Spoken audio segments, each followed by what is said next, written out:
Tasso. So we'll begin with a return to the practice, with just a couple of very brief remarks before we begin. And that is this mode of practicing mindfulness breathing, and there are different modes of doing so. The Buddha himself taught different modes, is within the context of samatha, or in Pali, so training the attention, shamatha, training of attention versus vipassana, which is really about insight. And so it's really that, it's a type of contemplative technology, so to speak. It's really refining the attention, like sharpening a knife, so that you can use it in very meaningful ways. And perhaps the most meaningful way to use your mind when it's been refined by way of shamatha is to apply it to vipassana, to really cut to the root of mental afflictions. But there's a very meaningful preparation. It's not just getting your mind in shape, making it serviceable, making it stable and clear, but especially in this practice, more so than many others, I think we can already introduce themes that are kind of proto-vipassana, proto-wisdom or panya. And that is a theme that is very strongly emphasized, of breathing egolessly, that is releasing all control, all regulation, all preference, all interference, and simply allowing the body to breathe. As we allow the body to digest food and cleanse the blood in the liver and do all the other natural functions, allow the body to breathe without messing with it. What we're seeking to do here, I believe, is allow the body to so settle, so come to rest, come to such a state of equipoise that naturally, without our forcing it, manipulating it, regulating it, the breathing rhythm, the breathing pattern, more and more closely approximates the type of breathing that occurs in deep sleep. That's my hypothesis. And we know that we can be exhausted, drained, stressed out even when we fall asleep, and then 8 hours later wake up, and if we've had a good night's sleep, be fresh as a daisy, right? And I'm strongly convinced, it's another hypothesis, maybe I'm wrong, but another hypothesis is part of that revitalization, that restoration, that just that, we all know what it is, that occurs during sleep. So we wake up fresh and full of vigor and so forth, that reinvigoration. I'm persuaded, maybe falsely, but I'm still persuaded for the time being, that an integral aspect of this revitalizing quality of sleep, especially deep sleep, has to do with the type of respiration that's taking place in deep sleep. So it's as if we're allowing the body to fall asleep. And then as we release thoughts and memories and desires, hopes and fears and so forth, in effect we're releasing our minds and simply resting, settling, simply in a flow of mental awareness. So it's as if we're letting our minds fall asleep, as if we're letting our bodies fall asleep, but while maintaining a clear, bright light of awareness that is relaxed, still, and clear. But generally speaking, see if it's true for your experience, if we attend very closely to something that we can influence or control, children, computer, anything else, we have a tendency to control it, to manage it, to get it to do what we want it to do. If we're attending very closely to it, we tend to influence it. In my experience, that's my experience. And here we're attending to one of the functions of the body. I'm sure the Buddha chose this for very deep reasons, because he could have said focus on your heartbeat, or focus on the skin on your scalp. He could have said focus on anything he likes. It's his choice. But this practice that he taught more than any other, mindfulness of breathing, in the 45 years that he taught, this practice he taught more than any other, mindfulness of breathing, as both a shamatha practice as well as a vipassana practice. It can go either way.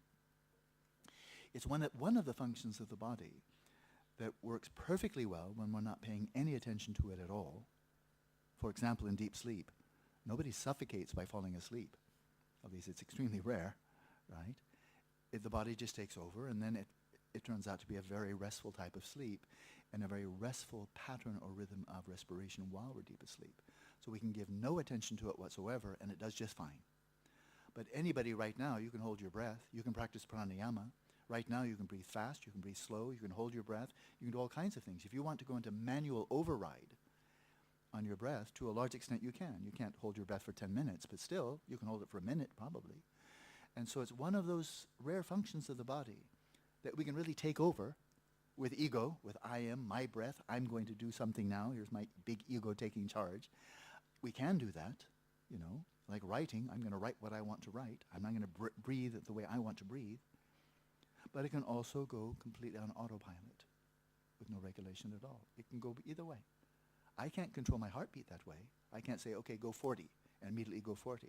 I think some people have that ability. I don't, right? Have never tried, really. I can't control my digestion. I can't control my liver function, and so forth and so on. Don't need to, don't want to, but I can't. And there are many qualities, like my speaking right now. I'm not out of control. I'm not just kind of blithering something that comes to mind. I'm controlling my speech. But this is one of those things we can control, or we can let it go either way. And here we're trying to do something anomalous. We're attending very closely. We're actually letting the whole cycle, the respiration of the breath, give it our full attention. It's single-pointed. It's samadhi, giving the full attention to the rhythm of the breath. We're thinking as much as possible not to be distracted, not to forget it. So it's mindfulness. At the same time, while giving full attention, not regulating, not letting the ego come up and say, I'm in charge, I'll take over now. So this is proto-vipassana. Because vipassana is about realizing the emptiness, the absence of an autonomous, controlling ego I am, right? It's about that. It's not to say we don't exist, but as an autonomous ego that's in charge of, owns, operates the body and mind, that's exactly what doesn't exist. So it's as if we're putting the ego out of work before we go in and actually realize the emptiness, the absence of such an autonomous, self-sufficient ego. So without talking more about it, I'd rather practice than talk about it. Let's go right back in. But as much as we can, as you're settling in, rest, this is a central theme. I'll use fewer words so you can focus more on the practice and not have to listen to me so much.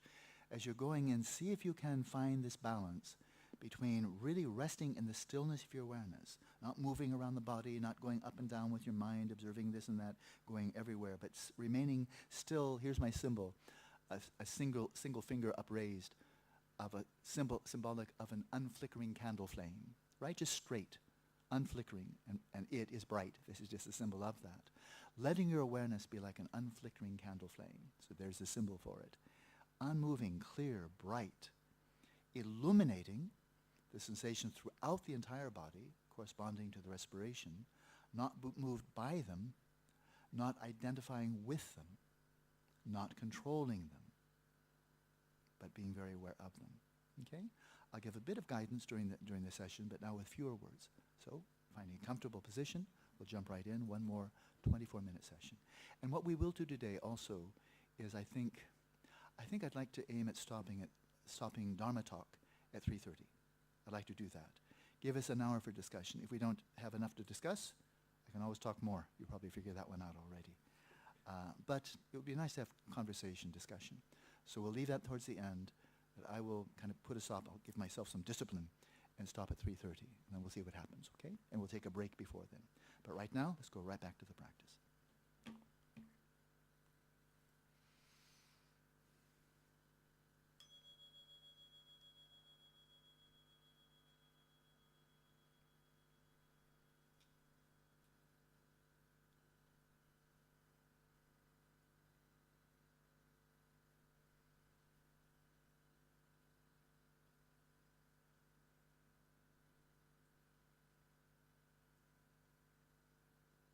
Now, with very few words, let your awareness descend into the body right down to the ground. Settle your body in a posture of dynamic equipoise. Balance between relaxation and vigilance, sustained with stillness.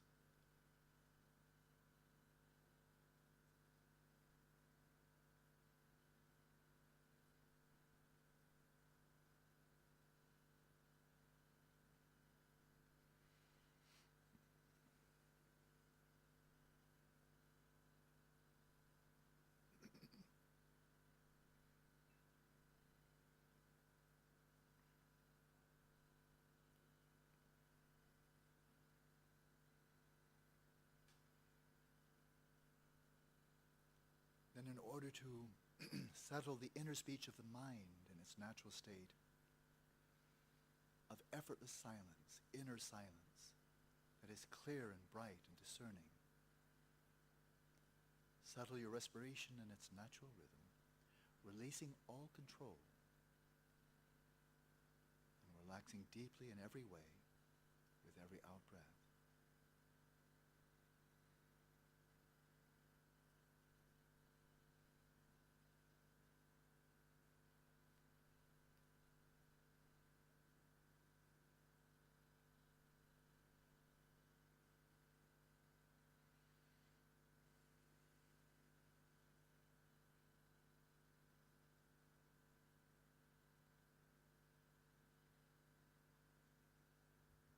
To settle the respiration in its natural rhythm does not mean to have a preconception of how the breath should flow, that it should be rhythmic, it should be deep, it should be this or that. Very much on the contrary. Release all preconceptions, all notion of regulation of preference. And on occasion, if the in-breath is deep, let it be deep. The next breath may be shallow. At the end of the next exhalation, there may be a pause before the next breath flows in. There may not be. Allow the body to work itself out, find its own rhythm. Breath by breath, relinquish all control.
In terms of our sense of personal identity, who do you think you are? This is very much embedded in our sense of personal history,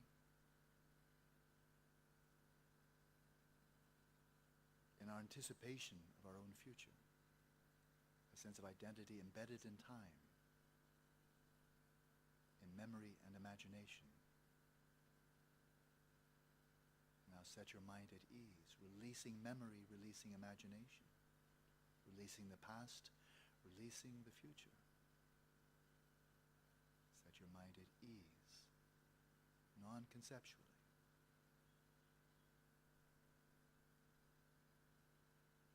And let your awareness simply come to rest in stillness and in its own natural clarity. And rest there, relaxed, still, and clear.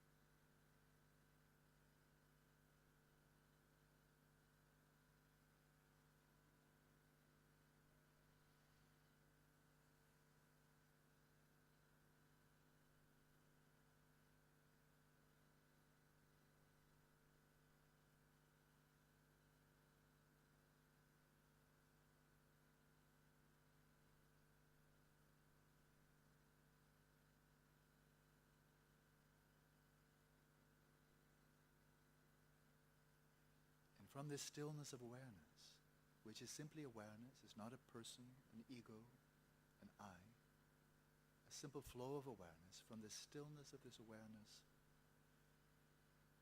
observe the space of the body, this somatic field, and the range of sensations and feelings arising within that field. But Simply observe them as they are without superimposing upon them any notion of I or mine. They are just sensations arising in the space of the body, just feelings arising in space with no owner. They are what they are, and observe them as such.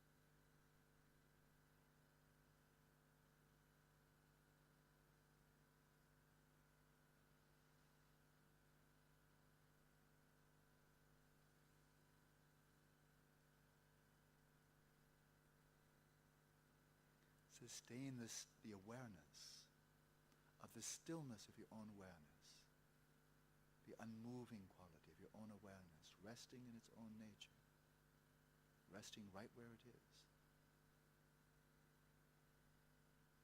But while sustaining that awareness of the stillness of your own awareness, observe the motions within the body and now selectively attend especially to those motions, those fluctuations, the movements within the body corresponding to the rhythm of the respiration.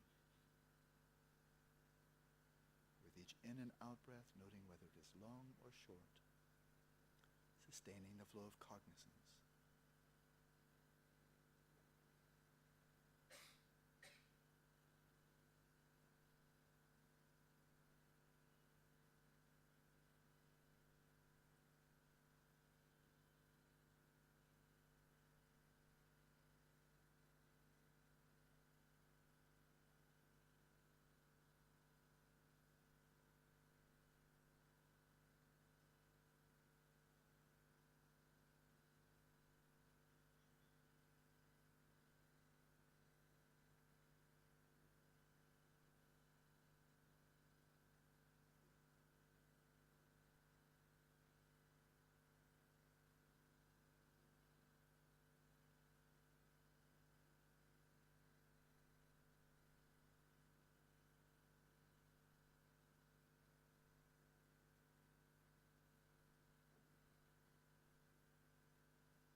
With every out-breath, relax, release more and more deeply, releasing the energy behind the turbulence of the mind, the hyperactivity of attention, excitation, rumination.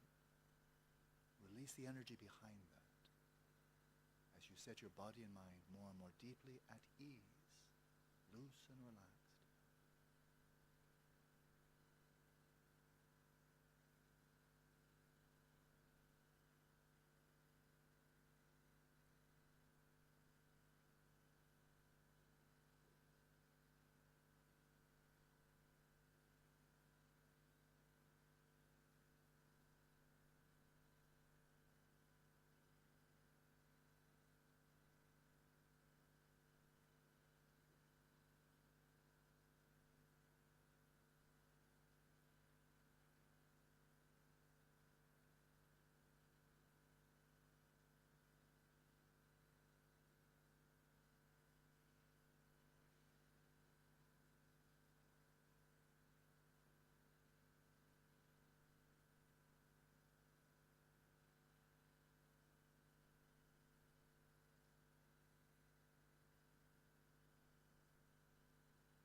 every in-breath, arouse, focus, concentrate, and thereby overcome the other extreme of the attention, and that is laxity, attention deficit, spacing out, becoming dull and sleepy.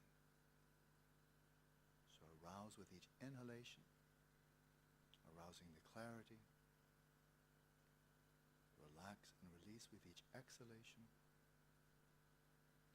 deepening the sense of ease and stability or stillness of awareness. With each cycle of respiration, you're balancing your mind.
Let your body be still like a mountain, your awareness still like space. The body and mind are profoundly interrelated. Stabilizing the one helps to stabilize the other.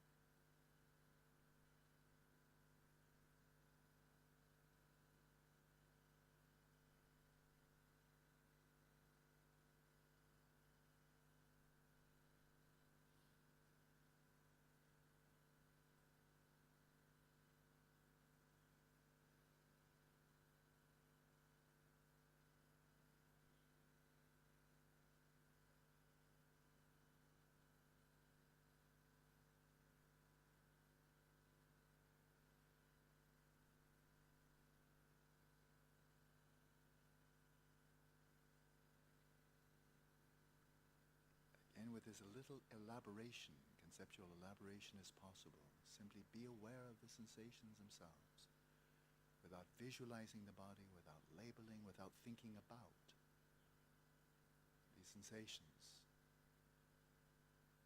Just observe them arising in the space of the body and vanishing away, with no owner, no self, no I or mine.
into the flow of mindfulness with introspection, just as a reminder. When you see that excitation or attention hyperactivity has set in, relax, release, and return. And when you see that you've lost clarity, fallen into laxity or dullness, refresh, restore, and retain the flow of clear, discerning, cognizant mindfulness. Balance your mind.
Lasso.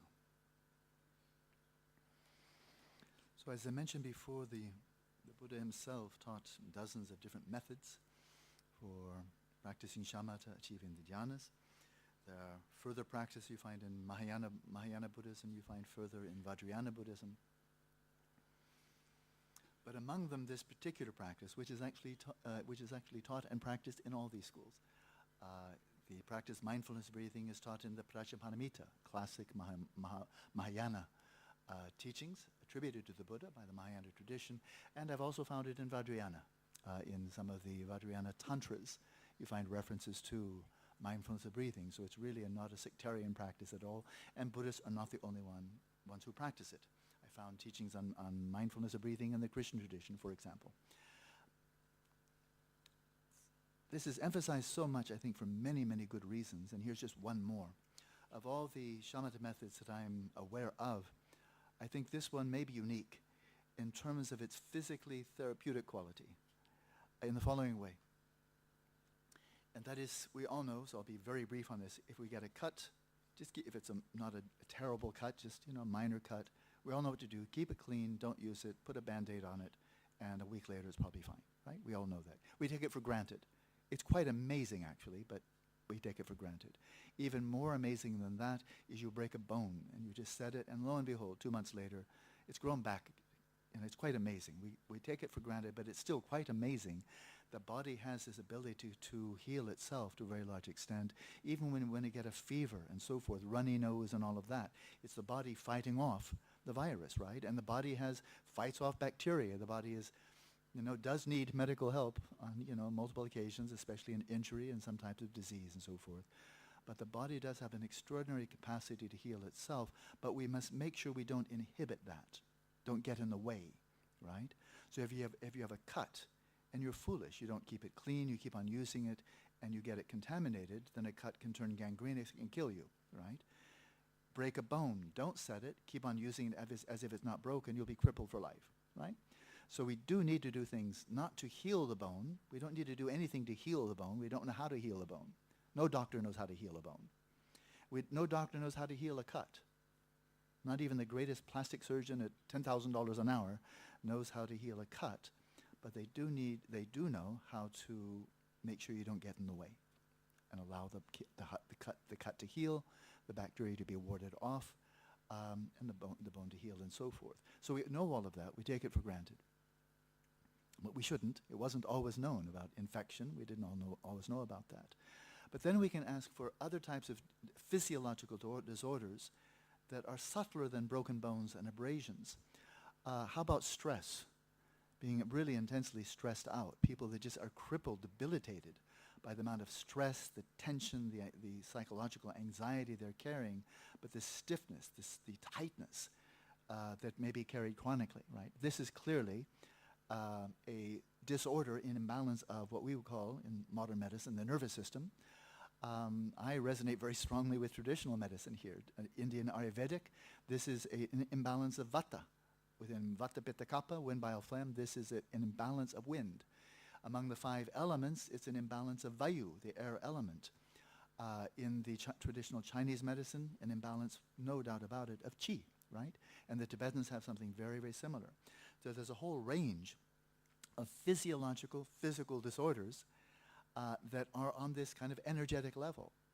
And it can happen for a wide variety of reasons. It can be happening because of one's diet, lack of behavior, type of behavior, and of course just overall the amount of stress one is carrying on with in daily life. And so let us simply assume that I'm not talking about something fictitious here. Stress is not fictitious, and imbalances or distortions, blockages, and so forth of vata, of chi, vayu, to my mind, they're as real as anything else. I'll just take that. I'm just going to say that's my belief. And then we can ask, all right, well, does the body have any mechanisms, any processes within itself to balance out and to heal disorders, afflictions, malfunction of, let's say, the nervous system, if you like, or vata, this element of, it's also called prana.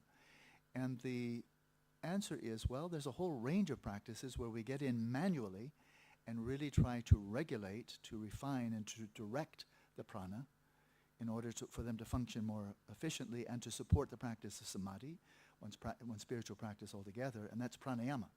Okay? It's very sophisticated. When taught well, it can be very, very helpful. When taught poorly and practiced poorly, it can actually be very debilitating. You can really harm yourself. I know people who have. And I would imagine that the same is true of Qigong. Practice it incorrectly, that has to be detrimental. You can't always practice Qigong correctly. And so it's powerful either way, helpful or not helpful. But then we can ask, okay, there are these ways of going into manual override in terms of the breathing, the respiration, and so forth. But what about the body's natural ability to restore balance, to heal imbalances, malfunction, diseases on that kind of energetic level? And what I'm getting at here is this is what I would call natural pranayama. This practice where we're attending very closely to the breathing. We're not just falling asleep, napping, or just kind of letting it flow. We are letting it flow egolessly, allowing the body to work out any blockages and so forth with long breath, short breath, pauses, no pauses. We're allowing the body to sort itself out. Sort out the vata system, the system of the wind, the energies within the body, to sort itself out, to restore its own balance by way of the respiration. Now, this is very well known generally in the Indian tradition, that your breathing, actual breathing breathing processes involving air going in and out, this is strongly related to the movements of prana within the body, with the chakras, the nadis, and all of that. It's very well known. So my point here is a simple one, and it's based on a lot of experience.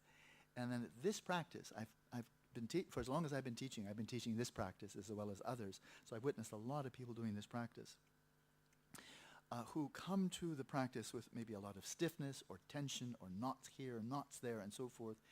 And of course, if you approach that in a multifaceted way with good exercise, with proper diet, and with meditation, that's generally best, of course. But what I found time and again is people, just setting aside for the moment what is your diet and behavior, exercise, that is important, but setting that aside, this practice by itself, it turns out it's very therapeutic. Allowing the body to sort itself out, unblock blockages, and enable the prana to flow much more effortlessly, smoothly, without blockages, without impediment. I found many, many times, teaching this for 4 decades now, that it's really good for you physically, on that energetic level, the nervous system level. Stress in terms of a softening, a release of stress, of tightness, of constriction, and a lot of other problems that are vata-related or chi-related. This is a way of stepping back and allowing the body to restore its, let's say, energetic equilibrium. It's a bit modern terminology, but I think it's pretty close. To restore its energetic equilibrium by way of the respiration, and that will be sometimes with long breaths taking place, sometimes short breath, sometimes a long pause after the out-breath, before the next breath comes in, and so forth. So when you first venture into this practice, you may find that you sit down and you say, okay, I'm going to just let it be. And you may find on some occasions there's a very long in-breath but short out-breath. Sometimes short in-breath and long out-breath. Sometimes long, long, long, long. Sometimes short, short, short, then long, long, long. And long with pauses, long without pauses. And what I was suggesting here is let it be. Don't have a notion, oh, this shouldn't be. This is irregular breathing. I shouldn't be doing this. I should be breathing rhythmically. What I suggest is don't go into manual override. Your body knows how to breathe better than you do. And it proves it every night. Every night, right? So I have found this wonderfully helpful. I've taught it a lot. Of course, many other people teach it. And it really is very good for you when you bring that subtlety to it of allowing the body to breathe in this way that's utterly relaxed, relinquishing all control and regulation. And you allow the body to restore, to heal it as it does with abrasions and broken bones. So that's one of the perks, one of the special advantages or benefits of this method. Now let's just review very briefly. I'd like to go back to the core, to the Buddha's own teachings on this practice, and they're very succinct, very succinct. So here it is in my notes. I have a whole passel of notes for teaching something much longer, but this is right from the Pali Canon, and what I'm about to read is cited. It's repeated many, many times, and that is breathing in long. One knows I breathe in long. Breathing out long. One knows I breathe out long. That's the first of 4. Just first of 4. Breathing in long, one knows. So whatever it is, but long, long, you recognize it. And then breathing in short, one knows I breathe in short. Breathing out short, one knows I breathe out short. That's the second point. Right. The third one trains thus. I shall breathe in experiencing the whole body. I shall breathe out experiencing the whole body. That's the Buddha's third instruction. They're very succinct. And then finally, I shall breathe in calming the composite, or one could say the system of the body. I shall breathe out, calming the composite of the body. Thus one trains. And that's the Buddha's core instruction. It's very, very soundbitey, extremely concise. And so there's what he actually said. That was a pretty close translation. And then everything beyond that is interpretation. And there are multiple interpretations. Now, one of the most famous and useful and pragmatically beneficial, because it's been demonstrated for many, many centuries, is the interpretation of this by Buddhaghosa. So this is Pali Canon. That's not anybody's interpretation. That's not Theravada Mahayana. That's just what the Buddha said. And then, well, but what do you actually do? I mean, do you do anything more than that? And if we follow Buddhaghosa, which is classic, and it's time-tested, at least 1,500 years. Actually, it's longer than that. Then your actual focus, I'm going to run through this very quickly, because there are teachers here who can probably teach us much better than I can. This is classic Theravada, and you're in a Theravada center. So you have 2 very experienced monks, scholar, practitioners here. So I'm going to run through this very quickly, because I'm going to teach something complementary, a bit different that you probably have not heard of before. And so the classic Theravada approach is, what are you actually attending to? Well, there's a Burmese approach where you attend to the rise and fall of the abdomen. That's very good. It's very grounding, very stabilizing. I think it's very recent. I've never seen any reference to that in the Buddhist teachings. It probably could be 20th century even, you know. But it's useful. That's the most important thing. But the classic technique is actually focusing on the actual passage of the air as it passes in and out of your nostrils. And Buddhaghosa says like a guard that's posted at the city gate, doesn't go inside the city, doesn't follow people outside, just stands at the gate. You place your attention right there at the apertures of the nostrils, not going up, not going out, just stay right there and observe the sensations right there at the gateway of the breath where you feel the actual air passing in and out. And you just focus on that. You focus on those tactile sensations, and the sensations themselves, which are the object of mindfulness, are called the preliminary sign, or preliminary object, if you like. Preliminary sign, technically. And so you're focusing on tactile sensations, right? We're going to go this real quickly. You want an elaboration? You have teachers here who can teach it as much as you might wish. As you continue in that practice, something quite unexpected happens. And that is go deeper and deeper and deeper, and then after some time, in this area of your awareness where you've been focusing your attention, there arises a mental image. A mental image. It arises spontaneously. And it's not just a wandering thought or just something that happens to come to mind. It's a mental image that comes especially when you're very grounded, very relaxed, very focused, very still. And so in your really good sessions, and a mental image comes up. And it comes up not once, not twice. It keeps on coming up, and it comes up in your really good sessions, not when you're distracted. And it comes right there where you were focusing, but it's purely mental. Okay? I want to elaborate. If you'd like to see the definitive presentation of this, look in the Visuddhimagga by Buddhaghosa. He lays this all out in great detail. There's a book called, it's one of the best modern books I've seen, Buddhist Meditation in Theory and Practice by Vajiranyana. It's hard to find. It was published in Malaysia. Outstanding book. It's kind of like Visuddhimagga for dummies, like me. It's simpler, but outstanding scholarship. He lays this out with great clarity. Gunaratna, isn't it? Gunaratna, Serenity and Insight. Very good book. He lays this out. My own book, Attention Revolution, also covers this. But, go back to, why not go back to the source? So this is called the acquired sign. And when that arises regularly, then you shift your attention away from the tactile sensations and you focus on that mental image. So the breath goes into the background, right? Then you continue on that trajectory, focusing on that mental image, the acquired sign, until eventually you've just about achieved shamatha, so to speak. You've just about achieved access to the first jhana, the threshold of the first jhana, and another sign, which Buddhaghosa says is 100 and 1,000 times more subtle, breaks through, so to speak, and it comes up extremely subtle, and it is, in a very rarefied sense, it is related to the air element. And after all, you're attending to the breath, or you were. And this is emerging not from your ordinary psyche or from the physical world or from your brain. It's emerging from the form realm, which is a subtler dimension of reality altogether. It belongs to the form realm, rupa dhatu. I won't elaborate on this right now. That sign comes up. It is so subtle. There's a very great likelihood that when you first encounter it, detect it, it'll be so subtle you lose it. And then you slip back into a state of consciousness that's called the bhavanga, which I translate as ground of becoming. If you want to fully achieve the first jhana, then you need to go back to that. You need to retrieve this third sign, which is called counterpart sign. Preliminary sign, acquired sign, and counterpart sign. And it's when that counterpart sign arises that you achieve access to the first jhana. If you want to fully achieve the first jhana, then you need to stabilize on that very subtle sign. And then your mind becomes completely absorbed in the rupa dhatu, or the form realm. That was a very quick run-through. There's one technique, and I've taught this many, many times. It's outstanding, and there are still people today, I think not a whole lot, but there are people who are accomplished in this practice, and they go through each of those stages, and they completely achieve jhana in that technique. So it's not a hypothetical, it's not speculation.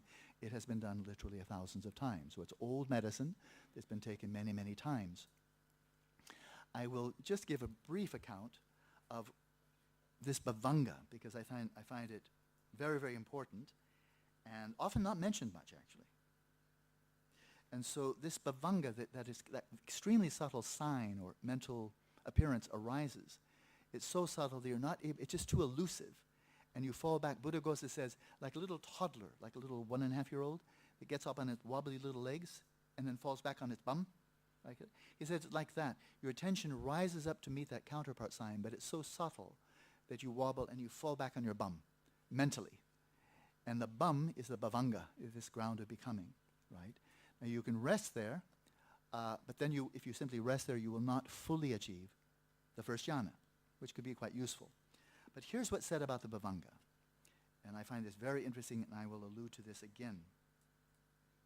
So with the achievement of the first jhana, or the access to the first jhana, one achieves access to the bhavanga, which is characterized as a naturally pure, unencumbered, luminous state of consciousness. And it manifests when awareness is withdrawn from the physical senses and when the activities of the mind, which are called javana, the activities, and this includes the activation of the 5 physical senses, but imagination, memory, emotions, desires, thoughts, all the activities of the mind, okay, that just fill the mind during the course of the day. And when you're dreaming, the mind is very active in dreaming. So whether dreaming or in the waking state, this javana, kind of kinetic energy of the mind, so to speak, this is aroused and very, very active, and the bhavanga is nowhere to be seen, because it's kind of invisible, or some would say it's not there, when the javana is active. But when the javana all goes flat, when the activities of the mind, including the 5 physical senses, when they go dormant, and the activities of memory, thinking, imagination, all the activities of the mind, which arise, of course, independent upon the brain, when these all subside, when all the activities, all the kinetic energy of the mind dissolves into, let's say, potential energy, to use, of course, just a metaphor, then what's left when the mind is deactivated is this bhavanga. And it manifests, so it manifests when all the activities of the mind have subsided. This happens naturally. So is the access to this bhavanga, the experience of the bhavanga, does that happen only when you've achieved a high state of samadhi? And the answer is no, it's much more prosaic than that. Whenever you fall into deep, dreamless sleep, what's left as your mind, your woman's mind, man's mind, Caucasian, Asian mind, old mind, young mind, and so forth and so on, the mind conditioned by brain, by environment, by many, many factors, when that's gone dormant, then what's left when your mind has gone to sleep? It's gone dormant. What's left is not nothing, but the bhavanga. That's what's left in deep, dreamless sleep. So psychologists, I'm completely convinced of the truth of what I'm about to say. Many psychologists, not all, assume that when you're in deep, dreamless sleep, you're unconscious, flat out unconscious, no consciousness. I'm totally persuaded that's false. I would say my cell phone is totally unconscious. Absolutely unconscious. No more conscious than my eyeglass holder. Zero consciousness. And there's nothing I can do to them to wake them up. They'll never, say, oh, what took you so long? There's no way to wake them up because they're not conscious at all. Whereas if you're deep asleep, of course you can be awakened. Shout at somebody deep asleep, they'll wake up. But it's not only that. It's not only that. While I just want to make this point because I think it's kind of important. And that is, while in deep dreamless sleep, there is a subliminal flow of consciousness that's taking place. And mothers know this especially. First year of your baby's life, where you're probably sleep deprived a lot, right? That's what I hear. And you may have a husband who snores.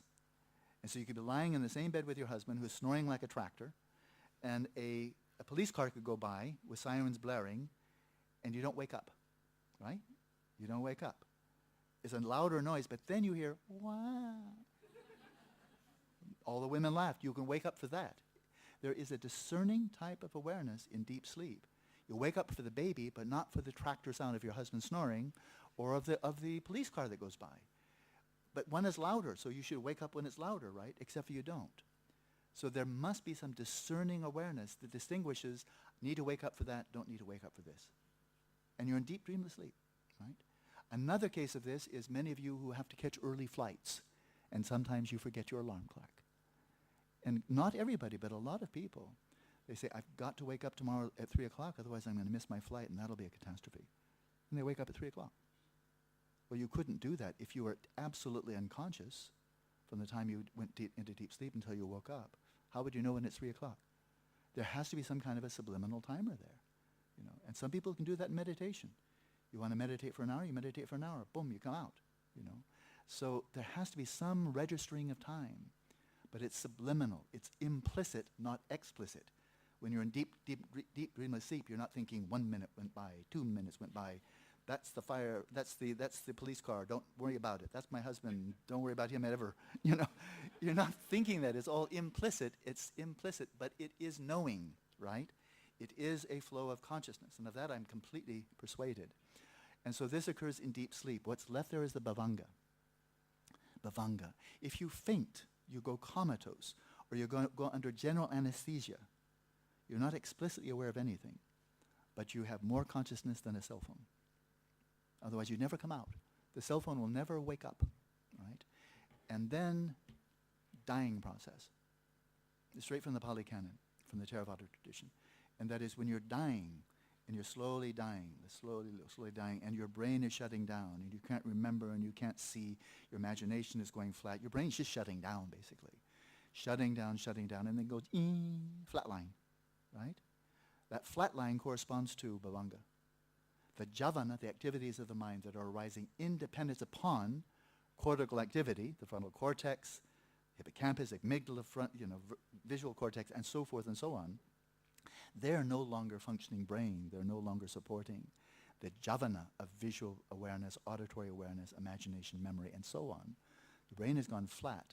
Now, the materialist would simply assume, well, that means, the mind is what the brain does. The brain isn't doing anything more. Your mind just vanished. Well, the neuroscientists will be the last people to know if anything does continue after brain death. They'll be the last people to know because they just keep on looking at the brain. It's dead, it's dead, it's dead, it's dead.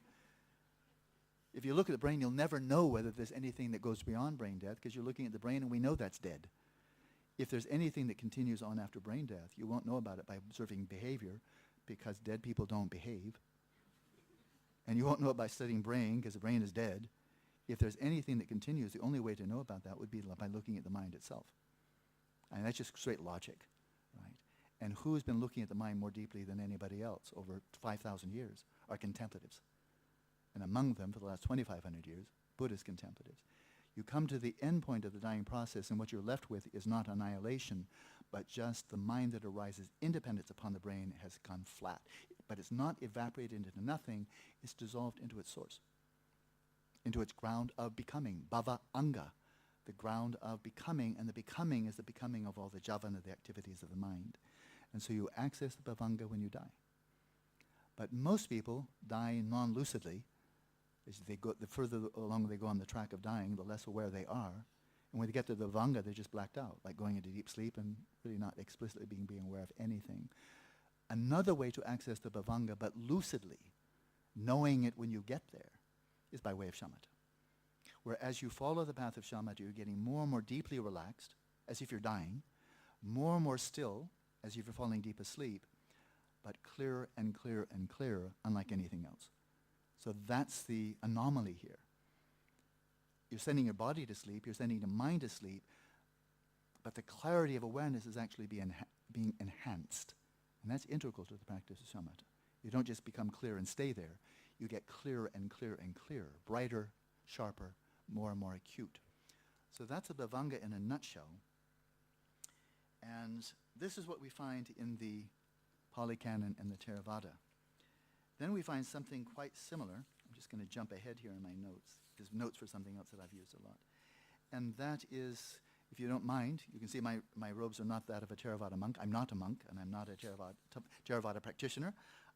I'm a Buddhist. I would leave it at that. But I've been trained fairly extensively now for 26 years in Dzogchen, which is a school of Tibetan Buddhist practice, which I find very meaningful. I'll put it that way. And in the Dzogchen context, there are also extensive teachings on shamatha.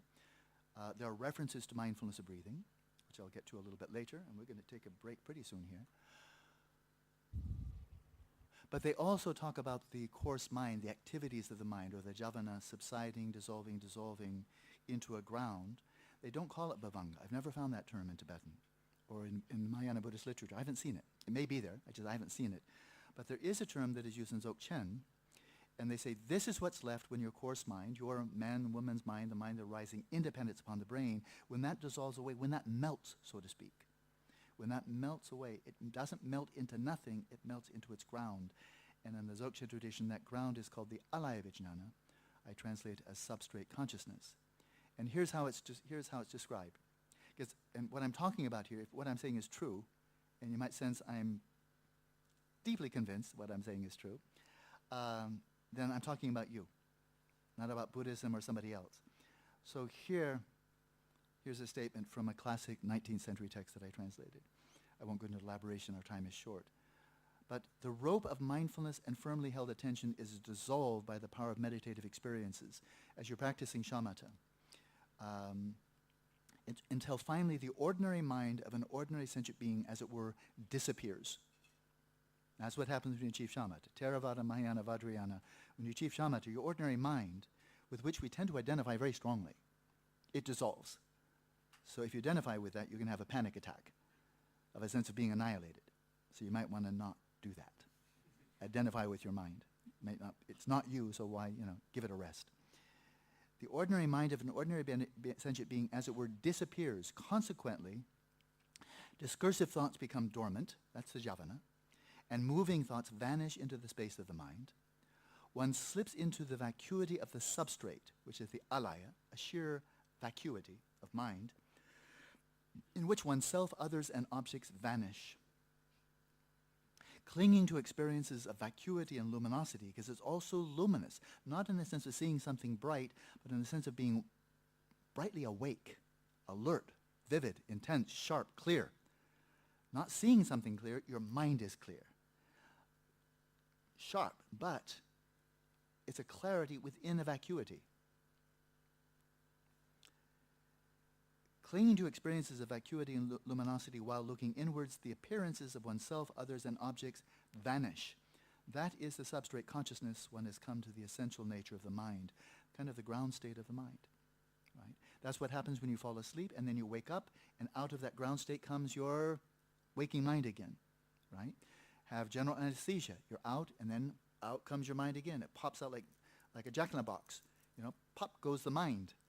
And out comes your mind, but then you fall asleep and so forth, and it goes back in again.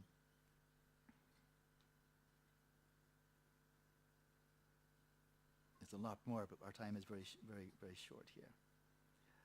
I will simply say this more. There's a lot more, but I'm going to leave it at that for the time being. That those thousands and thousands of yogis, Tibetan, Indian, Sri Lankan, Thai, Burmese, and so forth, this is just common. This is not a sectarian issue. This is shamatha, after all. It's basic, it's raw, it's elementary. It's not a point of disputation, well, we believe this, we believe this. This is like a laser. I mean, we don't have Buddhist lasers and Christian lasers. You either have a laser or you don't, right? And you either have tapped into this substrate of consciousness, to this bhavanga, or you haven't. You've either achieved shamatha or you haven't. Hindus do it. There may have been Christians in the early days that did it, could be. Taoists almost certainly have, and so on. It's actually not a religious, it's technology. But here, when you tap into this, and you do so lucidly, that is, you access this dimension of consciousness lucidly by way of shamatha, where along that track, you're becoming more and more deeply relaxed, more and more deeply stable, and sharper, clearer, all three of these qualities emerging synergistically, until eventually your coarse mind dissolves into this substrate, or this bhavanga. What's it feel like? And we have so many reports that we can see some homogeneity, because it's not Mahayana, Vajrayana, or anything like that. It's just what happens. And here's what people report. That is, when you slip into that consciously, and you're resting there, that it has three qualities. And the first of these is it's blissful. It's blissful. Like the Buddha was saying, peaceful, sublime, and ambrosial dwelling. It's blissful. It's pitti. It's blissful. And again, it's not stimulus dependent. It's a bliss rising right out of the nature of your own mind, which is closely related with the second quality, and then it's luminous. Luminous, again, not in bright, like what is it, white, yellow, red? Not like that, but just sheer an intensity of awareness, a clarity, a vividness, acuity of awareness. So it's blissful, it's luminous, and it's non-conceptual. Those three qualities. And that's a quality of this ground awareness, this ground continuum, called the bhavanga. Substrate consciousness is also called the subtle continuum of mental consciousness. But the fact that it's blissful is quite interesting, I find. And so, to access that, then shamatha is the direct route. You don't need vipassana, you don't need vajrayana, you don't need any esoteric practices. It's just flat out dissolve your mind with a relaxation, stillness, and clarity, and this is what you discover, right? And so I was thinking about this, during a short meditation before coming here, and I feel like one of those, like a lawyer who's reading a will. Somebody's died. You say, "What did I get? What did I get?" The heirs, and everybody, "What's in it? What did he leave me?" Right? Well, I'm the lawyer, and the person who died was you, because you died. I mean, in the Buddhist view, this is the current version, but you had a previous version who was somebody else, and that person died. So what did you get? What's your inheritance from your past incarnation? And we can say, well, your past incarnation, whatever you did, you probably accrued good karma, some very wholesome things. You probably did some pretty nasty things too. So you have some debts, you have some really bad investments, and you inherited those from your predecessor. And you also made some very good investments, some very good karma. That's maturing right now. So that's what you inherited. Some bad investments, really terrible investments, but also really good investments. And that all had to do with your behavior, conduct of body, speech, and mind. That's the way it is. And here we are experiencing the fruits of past karma. So there it is. And I have no idea what your past karma is. I don't pretend to.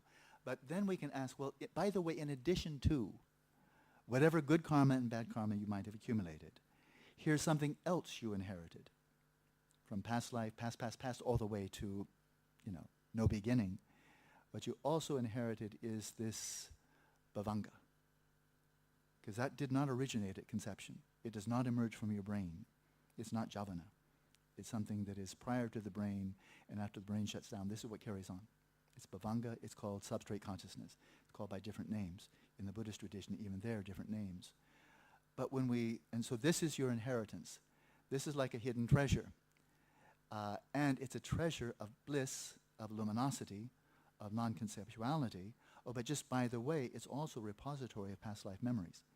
Things you understood, insights, knowledge gained. Plato said this.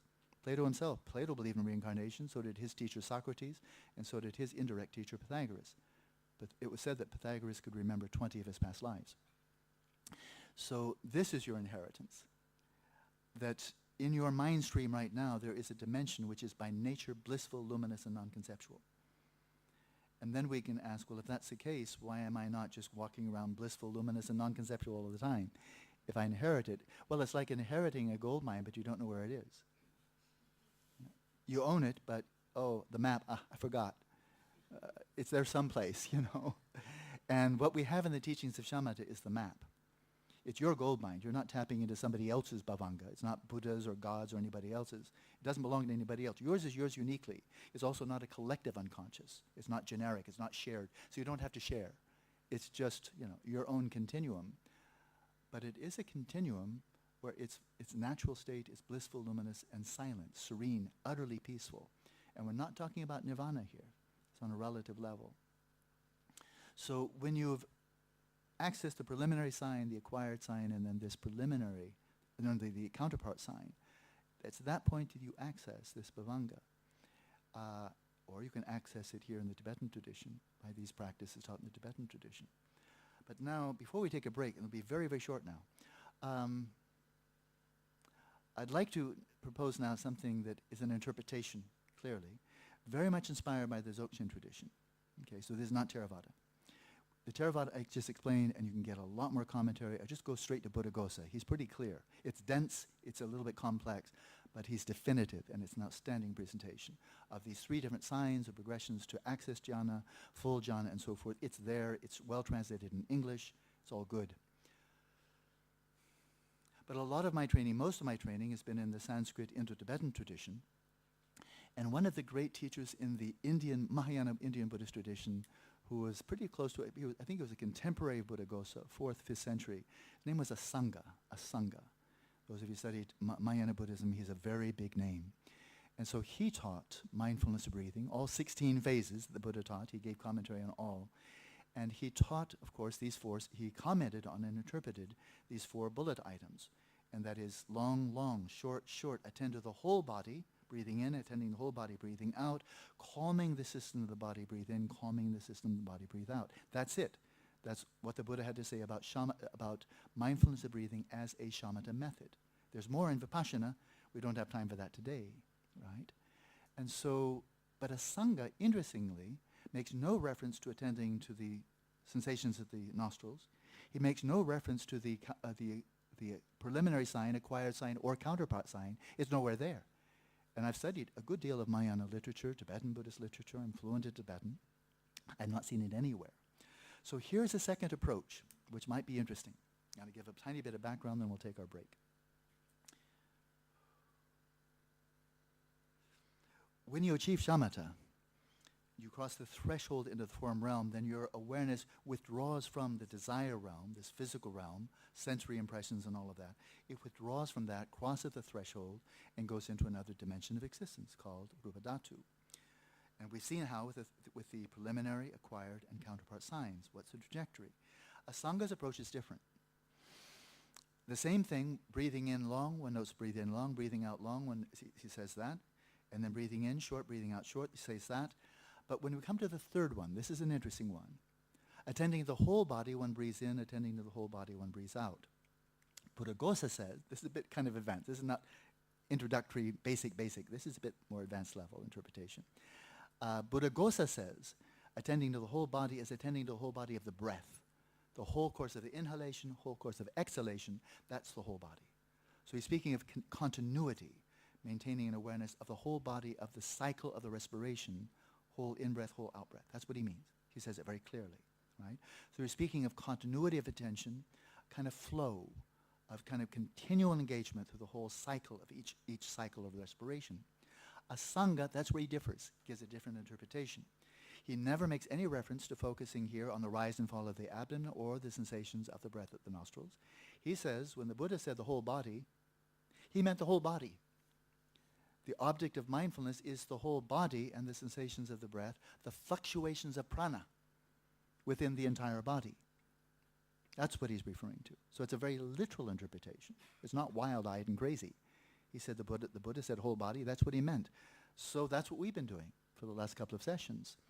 Attending to the whole body, and within that whole somatic field, observing, attending to, or being mindful of the fluctuations of prana, the ripples, the fluctuations, the movements corresponding to in and out breath. And on the basis of that, knowing whether the in-breath is long, whether it's short, right? He does that. But now, I'm going to raise a kind of a technical question, maybe of interest at least to some people. If you're focusing on these tactile sensations, but you're not going to a mental image or this counterpart sign, you're focusing on tactile sensations which are in the desire realm. How do you ever transcend the desire realm if you drop your anchor in the desire realm, the tactile sensations, within the body? So as a scholar, and I am a scholar of Buddhism, I thought, Asanga, what's your answer to that? Because in Theravada, you disengage from the tactile sensations, go to the acquired sign, that's mental. Then you go to the counterpart sign, that's very subtle, stemming from the form realm. So what do you do, Asanga? And over the last several years of practice, a hypothesis and interpretation has risen to me that I have some confidence in. As we go deeper in the practice, not for 24 minutes, but for, let's say, 6, 8, 10, 12 hours a day, day after day, week after week. In other words, you go professional, okay? There are professional neuroscientists, medical doctors. I mean, we have so many professions. Nobody thinks twice about going to work and working 8 hours a day, right? And in Silicon Valley, going to work and working 16-hour days is not at all uncommon. They really want to make money. They want to succeed. Scientists, researchers do this all over the place. They're kind of like scientific monks and nuns. You know, they immerse themselves in research and don't think anything about going to the lab for 10 hours straight. Well, that's what yogis do. Their laboratory is a meditation kuti, a cottage, a cave, a cabin, what have you. And I've known a lot of yogis, and I've done a fair amount of meditation myself. You think nothing about putting in 10 hours a day, month after month. That's what you're doing. You're a professional yogi. That's it. That's what you do. And so what happens? This is not hypothetical. This is done thousands of times. What happens if you go into mindfulness of breathing, do it 10 hours a day for 6 months? Or a year, or a couple of years? What happens? We don't have to hypothesize. We don't have to guess. It's been done many, many times, and people have reported on their experience. Here's a report. When you're in the shallow end of the pool, you're kind of venturing in, you know, then you may very well find, I'm not sure this will happen, but it happens for a lot of people, that as you're venturing in, and you'll find on occasion the breath is, as I said before, sometimes it's quite deep, quite, long breath. Or it's long, long, and short, short, short, and then long. And then a pause after the out-breath and no pause. So the body is sorting itself out. It's not a machine, it's a living organism that has a lot of self-healing capacity, and that's what it's doing, since you're not messing with it at all, right? And it's sorting itself out, but overall the breath is long because your mind is agitated. You may have just walked to the meditation cushion, so physically and psychologically, you may be quite active when you're coming to the meditation cushion. But sit there for 10 hours, take a little breaks, but keep on coming back. And what happens if you do it 10 hours a day, day after day? Well, the obvious happens. The whole system calms down. And your body, it becomes more and more calm. The mind becomes more and more calm. The body needs less and less oxygen. And so after some time, I have to be a bit vague there, whether it's 1 week, can't tell, 2 weeks, 3 weeks, whatever. After some time, you've really settled into a flow of a deep calm in the body and the mind, and you don't need much oxygen. And so breathing in short, you breathe in short. Breathing out short, you breathe out short. Okay? I think that's what he's getting at. Is at the beginning, overall, it's going to be long. Settle, settle, settle, settle. Your body needs less oxygen. The breath comes shallower, and it's short breath in breath, short breath out. Right? Now, here's something that I found, and it's n equals 1. There's only one individual. No, actually, I've checked with a few other people. Here's a hypothesis. Here's what I found, and I'm kind of checking to see how prevalent it is. There's a retreat I did some years ago. Very nice, optimal setting. And I slipped into a mode. The mind became relatively subtle. I'm not speaking of any high realization here, just, meditating what happens. And the mind became relatively subtle, relatively calm, and I noticed I'm breathing in short, breathing out short. So I don't get a Nobel Prize for that, do I? Just breathing in short, breathing out short. No big deal. But what I noticed was that from session to session, I kept on breathing in, coming back into that same rhythm, breathing in short, breathing out short. It was kind of like, I've been here before, I got kind of curious. I have a bit of background in science, and I thought, what's the frequency? How many breaths per minute? I got curious, and it's very easy. I got my cell phone, turn on the timer, and how many breaths per minute when I'm breathing in short, breathing out short, all taking place very naturally. What's the frequency? And it turned out to be 14, 15, 16, 14, 15, 15, 15, 14, 16, right there around 15 per minute. In other words, 4 seconds for a whole cycle. I just found that. Now, I'm not saying this is what you should do. I'm just saying this is what I observed. So I thought, well, that was interesting, that it keeps on coming out to about 15 cycles per minute. Shallow. But then no sense of hyperventilation. I mean, there's nothing agitated about it, because the body doesn't need much air, so it's just in, brief out, taking in not much oxygen.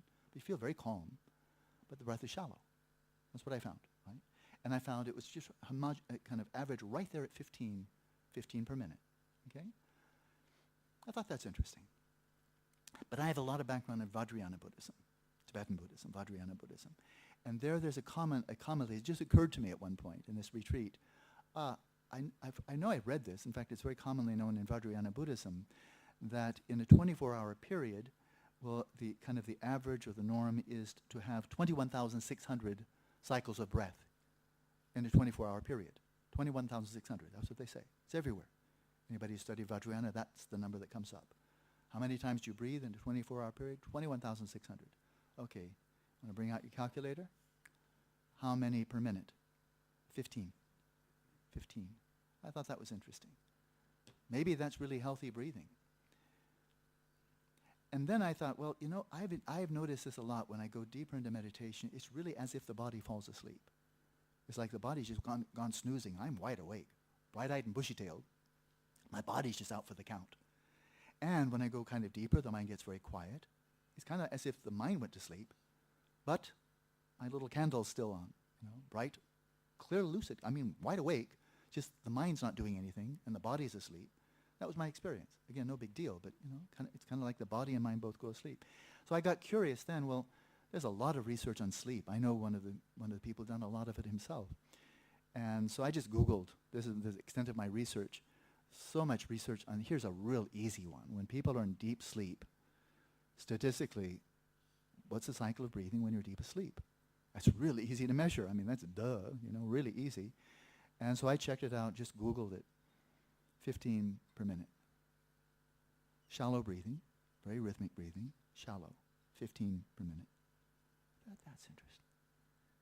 So when you go deeper into shamatha, it's really as if your body is sleeping, same cycle, and that same number in Vajrayana Buddhism. And then if you continue on that, what happens is it just stays just like that all the way through. And no, it continues to evolve. Because what occurs when you go deeper into samadhi is, here's my hypothesis, because I'm no great expert, but I've observed my little smidgen of experience, is it seems to me that the frequency remains constant. It doesn't get faster and faster, otherwise you'd be really weird, like a dog panting after a fast run. But doesn't really go slow either. It seems as far, here's my speculation, my informed hypothesis is, it just stays at 15. But something does change. And the Buddha says, calming the, where is it? I want to make sure I find it. I shall breathe in, calming the system of the body. I shall breathe out, calming the system of the body. Well, as you're going deeper and deeper into samadhi, approaching the first jhana, your body's going to need less and less air. The whole system is calming down, coming to equipoise, coming to equilibrium, really quiet. So few calories being burned by the brain, and the body has just gone into total deep sleep, that as you go deeper, calmer, and the perturbations of attention hyperactivity and deficit are smoothed out, the volume decreases. Frequency stays the same, and the amplitude, if you're thinking of like a sine wave, it's a damp sine wave. And then if we look ahead, what do all the Buddhist classics say? The Buddha himself, Buddhaghosa, Chan Buddhism, Theravada Buddhism, Indo-Tibetan, they all say, what's it like when you achieve the fourth jhana? The fourth jhana, the highest jhana within the form realm. They all say this. So they're all wrong equally, or they're all right equally, but they all say, including the Buddha himself, when you actually achieve the fourth jhana, your breathing stops. Your breathing completely goes flatlined, and with no brain damage. Otherwise, nobody would want to do it. And Buddhaghosa says you can dwell in the fourth jhana for a couple of weeks at a time if you wish, completely withdrawn from physical senses, no breath whatsoever, and yet, bizarrely, it's a great mystery. It would be a great mystery for modern physiology and biology, neuroscience. You come out, and there's no brain damage. Of course, nobody would want to do it if it damaged your brain. And so that would be a strong indicator that along that trajectory of approaching the first jhana, then going for the first, second, third, fourth, the frequency may stay the same, but the amplitude is going damped sine wave. Flatter, flatter, flatter. You hit the fourth jhana, it's flat. We'll end on this note. Time is going by so quickly. And I find all of this so incredibly interesting, even though I've discussed it and so forth, who knows how many times. But the question is, if you're still attending to tactile sensations, how can you ever achieve shamatha? Slip over into the form realm, because the sensations are in the desire realm. And then I just love being 66. I don't want to be a year younger, because I've met so many interesting people and learned so much over these 60s. I don't want to sacrifice anything and be, a retarded 56-year-old again. I want to hold on to what I have. And I've met very interesting people, including some very fine sleep researchers and dream researchers, like Stephen LaBerge, world expert on lucid dreaming, and our old friends by now. He told me something years ago that, of course, I've remembered. It's quite interesting and not at all kind of intuitively obvious. And that is, they've discovered unequivocally, this clear scientific discovery, that when you're dreaming, you may very well be breathing in the dream. If you're a human being in the dream, you'll probably be breathing, right? Now, there's no air there, because you're in a dream. But nevertheless, you can hold your breath, you can breathe fast, you can breathe slow, and so forth in a dream. Well, what the discovery was, that while your body's lying in bed, physical body lying in bed, the cycle of your respiration of the body lying in bed, the physical body breathing air, the rhythm of the breath of your body lying in bed corresponds exactly to the rhythm of the breath of yourself in the dream. Breathe fast in your dream, and your body will breathe fast. Hold your breath in the dream, your body lying in bed will hold its breath. They track each other. Now, oddly, of course, in a dream, there's no oxygen. In a dream, you don't have any lungs. It's a dream body, for heaven's sakes. So one way to confirm that you're dreaming is jump under the water, hold your head underwater, and see if you can still breathe. And you probably can. There's no less oxygen under the water than there was above the water, because it's not water and there's no air. It's totally non-physical. So here's another test. Go like this. Close your mouth, hold your nose, and see if you can still breathe. If you're dreaming, you probably can. Because you don't have to breathe through your nose. You don't have a nose in a dream. Not one that actually passes air, because there is no air, right? So I found that very interesting. You can actually send messages back and forth. If you're dreaming, you can breathe short, long, short, short, long, long, long, short, short. You can send Morse code to a person watching your body, like a dream researcher, observing your breathing pattern of the body lying in bed. You can send Morse code from the dream state to the person who's watching your body. Kind of cool, right? But it's an interesting kind of anomaly that it turns out to be the fact that the dream body and the body lying in bed, they share the same dream cycle of respiration. Here's something even more interesting. And then it solves the riddle. And this is subtle. The point I've just made is clearly scientifically demonstrated. I mean, if you disagree, you're wrong. I mean, the evidence is there. Here's something where there's evidence that I've seen that I find compelling. It could be wrong, but I doubt it. But it's not as unequivocal as what I just said. It is possible not only to be lucid in a dream, where you're dreaming and you're very cognizant of the fact that you are dreaming while you're dreaming. That is true. And I'm sure many of you have had that experience. That is certainly true. What is not so obvious, but is equally true, and this is certainly true, you can also be in deep dreamless sleep and be lucid in deep dreamless sleep. That is, be very cognizant that you are asleep in dreamless sleep while you're in deep dreamless sleep. You can do that too. Many people have experienced it. So there's just no reason to doubt it, really. And so there it is. There's the fact. You can be in lucid dreaming. You can be in lucid dreamless sleep. Just resting in deep dreamless sleep, aware of a sheer vacuity, aware of being aware of being asleep, and you're deep asleep and you know it. Okay, that's possible. Here's the interesting part. And I've just done some preliminary research because I have a lot of students, quite a number of them are quite adept at lucid dreaming and lucid dreamless sleep. And that is there's evidence now. I find it compelling, but it warrants further research. Even when you're in deep dreamless sleep and you have no awareness of your body lying in bed at all, which is also true when you're in a lucid dream. I've had lucid dreams, many of you have. And you have no awareness of your body, of the posture of your body lying in bed, whether you're kind of tucked in or lying on your back, you have no idea. It was, when I had my earliest dreams, it was just the weirdest thing that I had to infer the fact that I had a body lying in bed, because I had no experience of it whatsoever. I just was quite sure I wasn't dead. Therefore, I must have a body someplace, and it must be in some kind of posture. But the only posture I was aware of is my dream body, right? It's weird to have a body, you know you got a body, but it's kind of leap of faith or inference. I'm not dead, therefore I must have a body in bed. You have that disconnect from the tactile sensations in your body when you're in the midst of a dream, especially a lucid one. Well, here's an interesting point. You can be in deep dreamless sleep, lucidly aware of being in deep dreamless sleep, with no awareness whatsoever of any tactile sensations of your body that's lying in bed. And you can still be aware of the rhythm of the breath. Yeah, interesting. You're aware of sheer rhythm. Rhythm. Long, short. Rhythm, but no tactile sensations. Well, it's not crazy wild. It's not wild crazy. Because when you're dreaming, you can know what is the respiration of your body lying in bed by knowing your respiration within the dream. You know, because they're directly correlated. And you have no awareness of the tactile sensations of your body lying in bed and the tactile sensations of the breath going in and out of your body lying in bed. None. But you can know what it is with accuracy by just knowing the respiration of yourself in the dream. Right? But then you know you're not always embodied in a dream. You don't always have a body. Some people are more of an immaterial presence in dreams. It's true. Right? You don't have to be a human. You could be a dog. You could be a cloud. You can just be a kind of an immaterial presence. But you can still be aware of the rhythm. So, here's a hypothesis. Following Asanga's method, with no reference to those two signs, no reference to attending here and so forth, you just focus from that stillness on the fluctuations within the body corresponding to the respiration, and they get subtler and subtler and subtler and subtler. and your mind shuts down, your body goes into basically a state of deep sleep.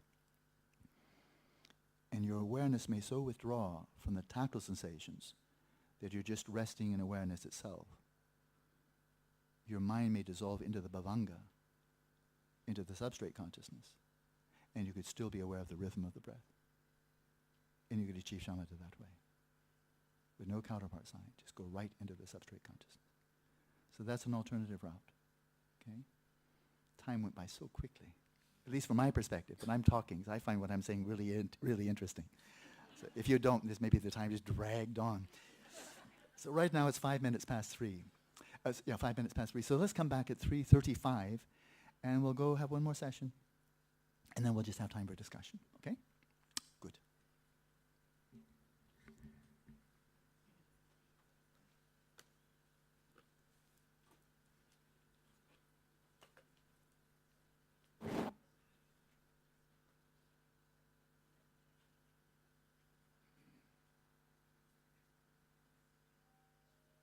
Dear brothers and sisters, the tea break is just next door. Help yourself to the drinks and the fruits and the cake. Thank you.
You complain, so I give you one.